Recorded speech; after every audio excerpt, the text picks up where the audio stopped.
Viewers அனைவருக்கும் அன்பான வணக்கங்கள். ஃப்ரெண்ட்ஸ், நாம் இன்றைக்கி பார்க்க போகிறது ஒரு நார்த் இந்தியன் பிரேக்ஃபாஸ்ட் ரெசிபி. இது ரொம்பவே டேஸ்ட்டாகவும் டிஃப்ரெண்ட்டாகவும் இருக்கும். ஒரு சிலருக்கு இது தெரிஞ்சிருக்கலாம், ஒரு சிலருக்கு தெரியாது. இதோட பேர் டோக்லா. இதை மார்னிங் பிரேக்ஃபாஸ்ட்டுக்காகவும் செய்யலாம் அல்லது ஈவினிங் ஸ்நாக்காகவும் செய்துக்கலாம்.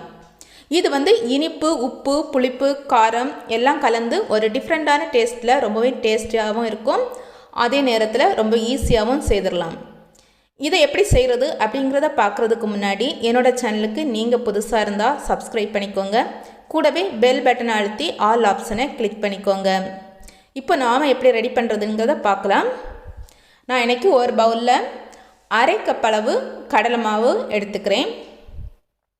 கடலை மாவை நல்லா ஜலிச்சு எடுத்துக்கணும்.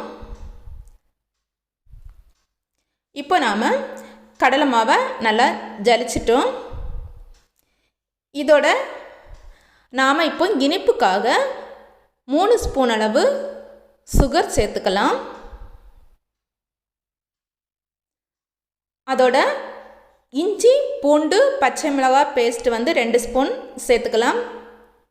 உங்களுக்கு காரத்துக்கு தகுந்தாப்படி பச்சை மிளகாய் 3-4 சேர்த்துக்கோங்க. 5 பல்லு பூண்டு, ஒரு சின்ன துண்டு இஞ்சியும் சேர்த்துக்கோங்க. இப்போ எலுமிச்சை சாறு 3 ஸ்பூன் அளவு சேர்த்துக்கலாம். இதோட 1/4 ஸ்பூன் அளவு உப்பு சேர்த்துக்கலாம். இப்போ நாம் எல்லாமே போட்டுட்டோம். இதை கொஞ்சமாக தண்ணி விட்டு மிக்ஸ் பண்ணிக்கலாம். மாவை கொஞ்சம் கெட்டியாகவே மிக்ஸ் பண்ணி எடுத்துக்கோங்க. மாவில் கட்டி இல்லாமல் நல்லா கலந்து எடுத்துக்கோங்க. இப்போ இன்னும் கொஞ்சம் தண்ணி இதோட சேர்த்து நல்லா நம்ம கலந்துக்கலாம். இந்த மாதிரி நல்லா கலந்துக்கோங்க. இப்போ நாம் இந்த மாவை எப்போ வேணாலும் ரெடி பண்ணி வச்சுக்கலாம். நீங்கள் எப்போ வேக வச்சு எடுத்துக்கிறீங்களோ அந்த டைமு இந்த ஈனோ ஃப்ரூட் சால்ட்டை இதோட சேர்த்துக்கணும். இது ரொம்ப முக்கியம். அப்போ தான் மாவு உங்களுக்கு நல்லா பொங்கி வரும். இப்போ இதோ ஒரு பாக்கெட் நம்ம சேர்த்துக்கலாம். இப்போ இதை மிக்ஸ் பண்ணும்போதே உங்களுக்கு வித்தியாசம் தெரியும். மாவு நல்லா பொங்கி வரும்.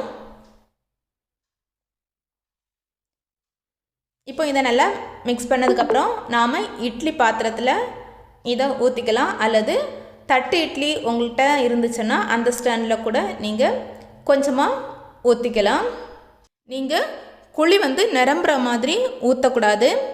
ஏன்னா மாவு பொங்கி வரும். அதனால் கம்மியாகவே ஊற்றிக்கோங்க. இந்த மாதிரி எல்லா மாவையும் தட்டில் ஊற்றி ஸ்டாண்டில் வச்சுக்கலாம். இப்போ நமக்கு ஸ்டாண்டில் மாவு ரெடி ஆகிடுச்சு. இதை இட்லி பாத்திரத்தில் வச்சிடலாம். தண்ணி காஞ்சிட்ருக்குது. இப்போ இதை மூடி போட்டு ஒரு 10 நிமிஷம் வேக விட்டுக்கலாம். நீங்கள் இதை இடையில ஓப்பன் பண்ணி கூட பார்த்துக்கலாம் வெந்திருக்கா அப்படிங்கிறத. இப்போ நமக்கு டோக்லா ரெடி ஆகிடுச்சு. பாருங்கள், நல்லா உப்பி வந்திருக்கு. இதை எடுத்து ஆற விட்டதுக்கப்புறமா நாம் இதை பாத்திரத்துக்கு மாற்றிக்கலாம். இப்போ நமக்கு ஆறிடுச்சு. இதை எடுத்து சின்ன சின்ன பீஸாக போட்டுக்கலாம். உங்களுக்கு எந்த சைஸில் வேணுமோ அதுக்கு தகுந்தபடி நீங்கள் சின்ன சைஸாவோ இல்லை பெரிய சைஸாவோ கட் பண்ணி எடுத்துக்கோங்க. இப்படி கட் பண்ணுற மாதிரி எல்லாத்தையும் நீங்கள் கட் பண்ணி எடுத்துக்கோங்க. பாருங்கள், இப்போ நாம் கட் பண்ணிட்டோம். இது ரொம்பவே சாஃப்டாக இருக்குது. இதை தொட்டு பார்க்கும்போதே ஒரு கேக்கோட ஃபீல் மாதிரி இருக்குது. பாருங்கள், சாஃப்டாக இருக்குது. இது எல்லோ கலர் ஒரு சிலர் சேர்ப்பாங்க. ஆனால் நான் நேச்சுரல் கலர் தான். கடலை மாவு ஏற்கனவே உங்களுக்கு மஞ்சள் கலரில் தான் இருக்கும்.